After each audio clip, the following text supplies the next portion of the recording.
बदलाव की लहर चल पई है। पंजाब नशियां दे खिलाफ जाग उठिया है। दहाकियां बाद कोई सरकार नशियां दे खिलाफ पूरी ताकत नाल लड़ रही है, पर कोई भी समाजिक लड़ाई सरकार इकल्ली नहीं जित सकती। जेकर पंजाब तो नशियां नूं जड़ तो मिटाउणा है तो हर पंजाबी नूं अगे आके सरकार नाल खड़ना पवेगा। युद्ध नशियां विरुद्ध मुहिम तहत हुण नशा मुक्ति यात्रा तुहाडे पिंड तुहाडे शहर पहुंच रही है। यात्रा विच शामिल होके अपना फर्ज निभाओ अते पंजाब नूं नशा मुक्त बनाओ। पंजाब में जब हमारे किसी एक एमएलए ने जनता के साथ गड़बड़ की, भ्रष्टाचार किया, तो भगवंत मान जी की सरकार ने केजरीवाल जी के मार्गदर्शन में उसमें अपने ही एमएलए के खिलाफ एक्शन लेने में कोई कोताही नहीं की।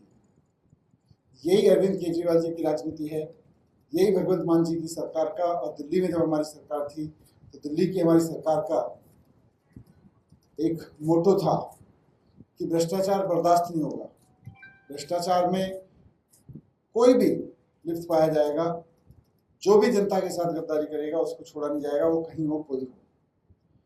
लेकिन आज आपके सामने भारतीय जनता पार्टी के मॉडल की भी एक मैं तस्वीर रखना चाहता हूँ। भारतीय जनता पार्टी भ्रष्टाचार को लेके क्या रवैया रखती है उसकी तस्वीर मैं आपके सामने रख रहा हूँ। बीजेपी वाले अपने गुजरात मॉडल की बहुत बात करते हैं। गुजरात मॉडल भ्रष्टाचार का मॉडल है। उसका खुलासा हो रहा है कि गुजरात के दाहोद में मनरेगा में भ्रष्टाचार का मामला सामने आया, मीडिया में भी आया, उसमें चला थोड़ा बहुत, कि गुजरात के पंचायती राज मंत्री के बेटों ने अपने ही पिताजी के डिपार्टमेंट के पैसे उड़ा दिए। दाहोद में 71 करोड़ रुपए का मनरेगा का घोटाला हुआ है।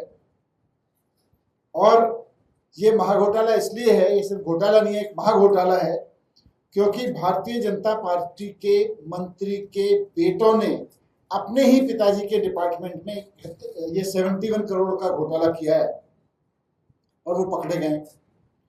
आप सब जानते हैं कि वहां के कृषि और पंचायत मंत्री बचूभाई खाबड़ जी के विभाग में ये घोटाला हुआ है 71 करोड़ का, और उनके बेटे बलदेव और किरण और उनका भतीजा वहां पे 71 करोड़ की चोरी करने के आरोप में पकड़े गए हैं। क्या चोरी की है उन्होंने? कि मनरेगा के काम, गरीबों के जो काम गांव में होने थे वो हुए नहीं, कोई काम नहीं हुआ। मनरेगा बनाया गया था इसलिए कि गांव में, गांव के एकदम पॉवर्टी लाइन पे खड़े हुए गरीब लोगों को, जिनके पास कोई काम नहीं है, उनको रोजगार दिया जा सके और उनसे गांव में कुछ काम करवाए जा सके। लेकिन पंचायती राज मंत्री के बेटों ने कंपनियां बना के वो काम अपने हिस्से ले लिया और काम किया भी नहीं। तो गांव में कोई काम नहीं हुआ, गांव के गरीब लोगों को रोजगार नहीं मिला। गांव में काम करने और गांव के गरीब लोगों को रोजगार देने के नाम पर बिना काम किए, बिना किसी को मजदूरी दिए 71 करोड़ रुपए मंत्री जी के बेटे, दोनों बेटे अपनी कंपनियों में ले गए। ये एक घोटाला है। लेकिन इसमें महाघोटाला यह है कि भारतीय जनता पार्टी की सरकार इसमें मंत्री जी के खिलाफ कोई एक्शन ही नहीं ले रही है। मंत्री जी के बेटे अपने ही पिताजी के डिपार्टमेंट में 71 करोड़ रुपए का घोटाला कर गए, और ये तो केवल 2 तहसीलों का मसला है। ये तो केवल 2 तहसीलों का मसला है जहां ये 71 करोड़ रुपए का ऐसा मामला सामने आ गया जहां काम नहीं हुआ। भी इसमें पूरे गुजरात में अगर सारे तालुकाओं में इसकी जांच करा ली जाए तो ये कितने हजार करोड़ का घोटाला मिलेगा, इसका अंदाजा लगाना मुश्किल है। लेकिन भारतीय जनता पार्टी क्या कर रही है? भारतीय जनता पार्टी ने कोई सीबीआई को केस नहीं दिया, वहां की सरकार ने कोई ईडी को केस नहीं दिया। मंत्री जी बाकायदा अपनी कुर्सी पे बने हुए हैं क्योंकि बाकी तालुकाओं में जांच ना हो जाए। मंत्री जी बाकायदा अपनी कुर्सी पे बने हुए हैं।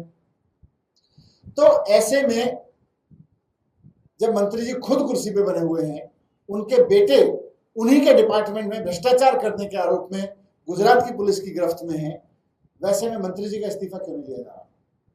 ये क्या वजह है कि भारतीय जनता पार्टी अपने मंत्री से इस्तीफा नहीं ले रही? एक तरफ पंजाब में जनता से पता चला, सारी चीजें खुद तहकीकात कराई मान साहब ने और अपने ही विधायक को अरेस्ट करवा दिया पूछताछ करने के बाद। एक तरफ मंत्री जी के विभाग में घोटाला हो रहा है ये बात तो खुद वहां की पुलिस मान रही है, क्योंकि मंत्री जी के बेटों को अरेस्ट कर दिया।